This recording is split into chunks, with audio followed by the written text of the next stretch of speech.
हर हर महादेव। स्वागत है आप सभी का हमारे चैनल दिव्य दृष्टि में। आप सभी लोग जानते हैं 22 जनवरी को अयोध्या में राम मंदिर का उद्घाटन हो रहा है, जिसके उपलक्ष्य में सभी लोगों के घर पर पीले चावल भिजवाए गए हैं। निमंत्रण पत्र भी दिया गया है। पीले चावल के साथ में ध्वजा भी भिजवाई गई है। साथ ही में भगवान राम जी का आशीर्वाद भी आया है। तो आइए अब बात करते हैं कि सभी भारतवासियों के घर पर पीले चावल तो दिए गए हैं निमंत्रण के रूप में। मंदिर के उद्घाटन हो रहा है, उसमें आप सभी लोगों को ज़रूर आना है। पर उन पीले चावलों का आखिर करना क्या है?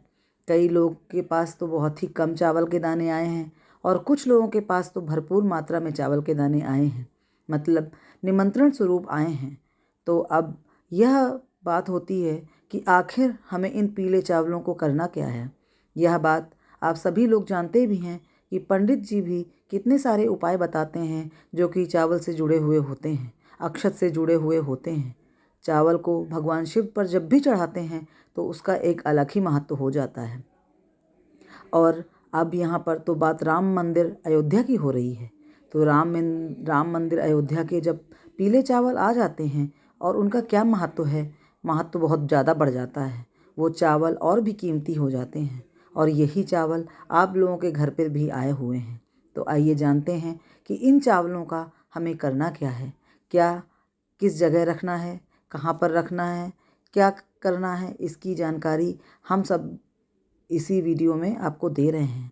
और आप लोग बिल्कुल गलती मत करना, क्योंकि ये चावल बहुत ही ज़्यादा कीमती हैं। अगर आपके पास ये चावल हैं तो आप ये समझना कि पूरी दुनिया की ताकत आपके पास है, सोना चांदी आपके पास है, क्योंकि इन पीले चावलों में ही इतनी ताकत है कि जो कि अयोध्या से आए हुए हैं। और जिन लोगों को भी अभी तक ये पीले चावल नहीं मिले हैं, उनको क्या करना है वो भी हम बताते हैं। सबसे पहली चीज़, अगर आप लोगों के घर पर भी अयोध्या राम मंदिर के चावल आए हैं तो आप वो जो हैं उद्घाटन के हैं, आप यह समझिए कि आप बहुत किस्मत वाले हैं। भगवान राम ही आपके घर पर आए हुए हैं।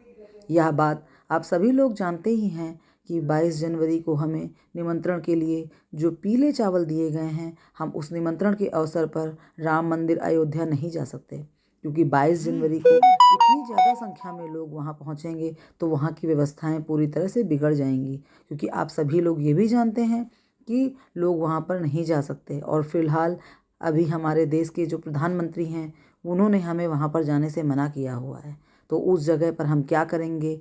कई सारे लोगों ने इस बात को सुनकर अपने जाने का प्लान भी कैंसिल कर दिया है। तो आइए पहले हम उसी जगह पर आते हैं कि इन पीले चावल से बहुत चमत्कार होता है। 22 जनवरी को राम मंदिर में भगवान राम जी विराजित होंगे, उनकी प्राण प्रतिष्ठा होगी, सभी लोग खुशियाँ मनाएंगे। तो तब उसी समय आप लोग अपने घर में आए हुए इन पीले चावलों को प्रयोग करना है। अब यह पीले चावल जो हैं आपके यहाँ आमंत्रण के लिए भी आए हैं। यह भगवान राम भी हैं, भगवान राम जी का आशीर्वाद भी हैं, और यह आपके घर में सुख समृद्धि भी बनने वाले हैं। पंडित जी ने आप सभी लोगों को जो अक्षत का महत्व बताया है, आप लोग जानते ही होंगे चावल का महत्व क्या होता है, अक्षत का महत्व क्या होता है। वह कभी ख़त्म नहीं होता, वह हमेशा हमेशा ही यह बना रहता है और ख़त्म नहीं होता। उसी तरीके से यह पीले चावल भी हैं। जिस भी व्यक्ति के घर में गए हैं, अगर एक भी गया है राम मंदिर अयोध्या का पीला चावल पहुंचा है, एक भी दाना पहुंचा है, तो आप बहुत किस्मत वाले हो। अगर आपको ज़्यादा चावल नहीं, बस थोड़े ही चावल आए हैं, एक दो दाने आए हैं, जितने भी दाने आए हैं, आप इस वीडियो को पूरा ज़रूर देखें। उस सबसे पहले चीज़ ये है कि घर में अगर आपके राम मंदिर के पीले चावल पहुँचे हैं तो इन पीले चावलों को आपको बहुत ही ज़्यादा संभाल कर रखना है।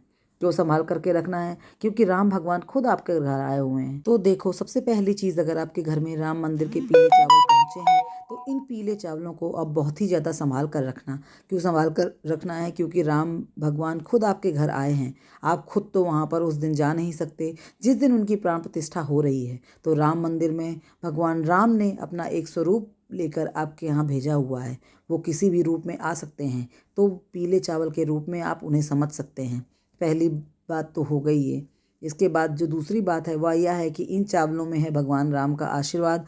अब इस आशीर्वाद को आप कैसे ले सकते हैं? आशीर्वाद तो आपके पास पहुंच गया है, बस आपको आपको इस आशीर्वाद को सही जगह पर पहुंचाने की ज़रूरत है। तो देखो कि आपके पास जितने भी चावल के दाने आए हुए हैं, आप अपने घर में अलग अलग स्थानों पर एक एक चावल का दाना रख दो। यह चावल का दाना जब आप आशीर्वाद स्वरूप है राम भगवान को, तो आपको क्या करना है, जैसे कि आपके घर में तिजोरी है जहाँ पर आप धन रखते हो, पैसे रखते हो, आप चाहते हो कि भाई वो जगह कभी भी खाली ना हो। अक्षत का मतलब ही तो यही होता है कि अक्षत को आप जहाँ पर रख देते हो वो जगह कभी भी खाली नहीं होने देता। और जब राम भगवान के चावल हों तो फिर इससे अच्छी बात क्या हो सकती है। तो अपना एक चावल का दाना ज़्यादा मात्रा में हो या कम मात्रा में हो, जितना हो उतना रख सकते हैं, पर हम आपको कम से कम बता रहे हैं क्योंकि लोगों के पास कम से कम दाने भी मिले हुए हैं। तो एक चावल का दाना आपको लेना है और अपने घर की तिजोरी में रख देना है। ये हमने बताया आपको पहली चीज़। इसके बाद अपने घर में अगर हमारे घर में मंदिर जो है वह हम आपको आखिरी में बताएंगे, क्योंकि जितने भी चावल बचेंगे वो पूरे ले जा कर के आपको अपने घर के मंदिर में रखने हैं। तो पहला आपने अपनी तिजोरी पर रख दिया। दूसरे दाने की बात करें तो दूसरा दाना आप ले जाना अपने घर की रसोई पर, जहाँ पर आप भोजन बनाते हैं, ताकि जब भोजन बना उस समय भी भगवान का आशीर्वाद आप पर बना रहे और आपने जो भोजन बनाया है वो बहुत ही स्वादिष्ट बने। तो इसलिए आप लोगों को करना है कि दूसरा चावल का दाना आपको अपने घर की रसोई में रख देना है। अब ये चावल के दाने सुरक्षित रखना है। ऐसा ना हो कि आपका जो चावल का दाना वो इधर उधर हो जाए और कहीं गुम हो जाए। चावल का दाना अगर आपने रखा है भगवान जी का नाम, राम जी का नाम लेकर, तो उसे हमेशा रखे रहने देना। उसके ऊपर आपका आशीर्वाद, उसके ऊपर आपके आशीर्वाद रहता है। भगवान राम का आशीर्वाद सदैव आपके ऊपर यहाँ बना रहेगा। उसके बाद जब आप लोगों को देखें कि कहाँ पर रखना है, अब दो विशेष जगह महत्वपूर्ण थी, हमने आपको उन जगहों के बारे में बता दिया। अगर आपके घर में भंडार भी है जहाँ पर खाने पीने का सामान रखा जाता है, गेहूँ चावल आदि रखे जाते हैं, वहाँ पर भी आप एक चावल का दाना रख सकते हैं। उसके बाद में आपके पास जितने भी चावल के दाने बचे हैं पूरे के पूरे ले जा कर के आप अपने घर के मंदिर में रख देना। मंदिर में ले जाकर आपको क्या करना है, बस रख देना है। यह बात हमने आपको अभी की बता दी है। पर उस दिन क्या करेंगे, जिस दिन राम भगवान आएंगे अयोध्या राम मंदिर में, उनकी प्राण प्रतिष्ठा होगी, उस दिन हमें क्या करना है, यह पीले चावल का बहुत ही ज़्यादा विशेष काम होता है, क्योंकि मेन काम तो उसी दिन है। उसी के दिन तो आपको उपाय उसी दिन के लिए करना है। यह जो पीले चावल आप लोगों के लिए आए हैं, क्योंकि आप लोग तो जा नहीं पाए, मतलब जा भी नहीं पाओगे, क्योंकि ये बहुत ही ज़्यादा भीड़ होगी और कई सारे करोड़ों लोग वहाँ पर आएंगे जो कि नहीं जा पाएंगे। कई सारे लोग आएंगे, कई सारे लोग नहीं जा पाएंगे। बहुत ही संख्या में लोग हैं जो उनके लिए यह पीले चावल काम आएंगे। आपको अब क्या करना है, देखो, जब भगवान राम की प्रतिष्ठा होगी, प्राण प्रतिष्ठा होगी, तो आपको अपने घर में भी इन चावलों को पूजन वाले स्थान पर रख लेना है। पूजन वाले स्थान पर रखने के बाद क्या करना है, आप जैसे ही भगवान की पूजा करते हो, मतलब राम मंदिर की प्राण प्रतिष्ठा में जैसा दिखाया जाए आपको वैसे ही करते जाना है। बस थोड़ी सी पहले से तैयारियां करके रखना है, अपनी पूजन की थाली तैयार रखना है और मिष्ठान वगैरह भोग लगाने के लिए तैयार रख लेना है। और जो भी आप राम जी के लिए करना चाहें वो सब कर सकते हैं। ऐसा समझकर पूजन करिएगा कि आप खुद राम मंदिर में उद्घाटन में हैं। वहाँ पर आप सभी लोग जानते हैं कि राम मंदिर का उद्घाटन जो भी है पूरा लाइव स्ट्रीमिंग होगा। आपको कहीं ना कहीं से सोशल मीडिया पर मिल ही जाएगा। आपको मात्र एक काम करना है कि जब आप मतलब पूजन के लिए बैठे हों, अपने चावलों को सामने रख लीजिए। आप भगवान राम की तस्वीर भी रखना पड़ेगा आपको। राम जी, सीता जी और लक्ष्मण की एक तस्वीर भी अपने सामने पूजन में मंदिर में रख लीजिए। और फिर वो जो लाइव स्ट्रीमिंग चल रही होगी राम मंदिर उद्घाटन की, उस वक्त सीधा सीधा आप लोगों को जो दिखाया जाएगा, पूजन करते जाएं, वैसे वैसे आप भी करते जाना। जैसे ही मतलब विशेष रूप से उन चावलों को आप ज़रूर रखना। चावलों को भगवान राम जी के पास में रखना, क्योंकि वही विशेष है, वही राम जी हैं, वही राम जी का आशीर्वाद है, वही सब कुछ है। अभी आपके पास क्योंकि राम जी का खुद आपके घर पर उन्हीं के रूप में आए हुए हैं, तो आपको उन चावलों की विशेष रूप से पूजा करना है। राम जी को टीका लगाना है, लक्ष्मण जी को भी टीका लगाना है और माता सीता को टीका लगाना है। और अगर आप लोग मतलब मूर्ति वगैरह नहीं है अगर आपके पास, फिर भी आप सिर्फ चावल लेकर ही आप पूजन कर सकते हैं, तो कोई दिक्कत नहीं है। आप अच्छे मन से भाव से पूजन करो और उनके से प्रार्थना करो। जैसे ही आपका पूजन हो जाता है, उसके बाद में आप लोगों को एक राम ज्योति से भी, हमें शुद्ध भाषा में हम कहते हैं कि दीपक भी लगाने हैं। दीपक लगाकर दीपदान भी करना है। इसके लिए करना है, भगवान राम के लिए करना है। आप लोग दीपावली मनाते हैं, दीपावली के दिन आप जिस तरह से दीपक लगाते हैं, सभी लोग वैसे ही आज के दिन भी आप दीपक लगाएंगे। दीपावली मनाने का इसलिए होता है क्योंकि राम जी घर आए थे, तो भाई पक्का दीपावली होनी चाहिए। अब दीपावली हम लोग कैसे मनाएंगे? आप लोग जैसे दीपावली के दिन दीपक जलाते हैं, लक्ष्मी जी का पूजन करते हैं, रात्रि में वैसे ही पटाखे और सब चीज़ें छुड़ाते हैं। रात्रि में हम कुछ ज़्यादा और कुछ भी नहीं करते हैं। आपके मन में जैसा हो पाए वैसा करना, बहुत ज़्यादा उसके लिए वो करने की ज़रूरत नहीं है। और जो भी करना मन से करना, भगवान की कृपा अयोध्या से आपके ऊपर आ जाएगी। आप पहले पूजन करना, पूजन के बाद आप जो भी आपके घर पे अपने पहले से दीपक रखे हैं तैयार करके, कितने भी दीपक हों, जितने भी दीपक हैं आपके पास, विशेष रूप से ऐसी ये बात कि भाई आपको इतने दीपक तैयार रखने हैं बस भगवान राम जी के लिए। एक दीपक ज़रूर रखना जो कि गोल बाती का होगा, क्योंकि वह देवता हैं, इसलिए उनके लिए गोल बाती का दीपक जलाया जाता है।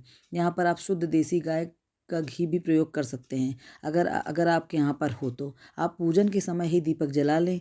एक छोटा साइज़ का दीपक लेना है और उस दीपक के अंदर गोल बत्ती का रुई लेनी है। अगर आपके पास जो दिया है वो मिट्टी का हो तो मिट्टी का ले लें, नहीं तो आटे का दीपक भी आप ले सकते हैं। आटे को गूँथ लें, गूँथने के बाद उससे दीपक बना लें। दीपक बनाने के बाद उसमें गोल बत्ती और घी डालकर रख लें। तो भगवान राम जी के लिए गोल बाती का दीपक जो होता है वो शुद्ध गाय के देसी घी से जलाना है। सिर्फ उनके लिए उनके लिए ही लेना है। बाकी और जो भी लेना है वो आप कोई भी ले सकते हैं। कोई भी घी के दीपक तैयार कर लें, पूजन आरती के समय जलाकर उसके सामने रख देना है। कपूर से भी उनकी आरती कर सकते हैं, उनके सामने जलाकर रख सकते हैं। और आप लोगों को अपने घर पे भी दीपक लगाने हैं तो भगवान के पूजन के बाद अपने पूरे घर में दीपक जला सकते हैं। अब आप क्या करेंगे कि आपकी जितनी क्षमता हो मिट्टी के दीपक लेना, छोटे साइज़ के सभी दीपक, हो सके तो लंबी बाती रखना। अब यहाँ पर लंबी बाती के दीपक लेना है। आपके पास जो तेल है, सरसों का तेल, वो उसके अंदर डालना है। विशेष रूप से हम कुछ स्थान बता रहे हैं, उन्हीं में रखना है। बाकी जो आपकी मर्जी हो, आप जहाँ रखना चाहें वहाँ भी रख सकते हैं, पर जो हम स्थान बता रहे हैं वहाँ पर ज़रूर रखना है। पहला स्थान है आपके अपने रसोई घर में। सबसे पहले दीपक जो है आप अपने रसोई घर में रख दो। यह दीपक पितरों के लिए हो जाएगा। अब आपका मतलब रसोई घर के लिए हो गया। आप पितरों के लिए अलग से रखना चाहते हो तो दक्षिण की तरफ को मुख करके उसको रख दें, क्योंकि दक्षिण की तरफ मुख करके पितरों के लिए रखा जाता है। दूसरे दीपक की बात करें तो आप अपने तुलसी जी के पौधे के पास रख दें। तीसरा दीपक आपको अपने घर के मुख्य द्वार पे रखना है, जो आपका मेन गेट है वहाँ पर रखना है। और चौथा दीपक भी आपको मुख्य द्वार के बाहर दूसरी तरफ रखना है। दोनों तरफ दीपक रखे होने चाहिए, एक साइड में नहीं होना चाहिए, दोनों तरफ रखे होना चाहिए। और पांचवां दीपक भी आपको अपने घर में अच्छी जगह ही रखना है, जहाँ पर आपके घर में उस दिन कहीं पर अंधेरा नहीं होना चाहिए। इस बात का आप लोगों को बहुत ध्यान रखना है। बाकी दीपक तो आप बहुत जगहों पर लगा सकते हैं, जो कि हम आपको इस वीडियो में बता रहे हैं। यहाँ पर आपकी पूजन विधि हो गई, भगवान राम जी का जो पूरा जन्मोत्सव हो गया, जो भी वहाँ पर दिखाया जा रहा था वो ऐसा अयोध्या में, और स्वागत सत्कार हो गया। हम पूरी तैयारी कर चुके हैं। इसके बाद भी बाद में आपको आतिशबाजी करनी होती है, तो बिल्कुल आप कर सकते हैं, क्योंकि भगवान राम आए हैं तो उनके स्वागत के लिए आप लोग जितना खुशी मनाओगे उतना अच्छा है। उनकी कृपा उतनी ही हमारे ऊपर और ज़्यादा होगी। आपके जिन चावलों से पूजन किया है वो चावल हमेशा अपने पास सुरक्षित रखें, उन्हें संभाल कर रखें। उन चावल के रूप में भगवान का आशीर्वाद आपके ऊपर सदैव बना रहेगा। बाकी यह जानकारी अगर आपको अच्छी लगी हो तो हमारे वीडियो को लाइक, कमेंट और शेयर करें। और अगर चैनल पर आप नए हैं तो चैनल को सब्सक्राइब जरूर करें। हर हर महादेव। जय जय श्री राम।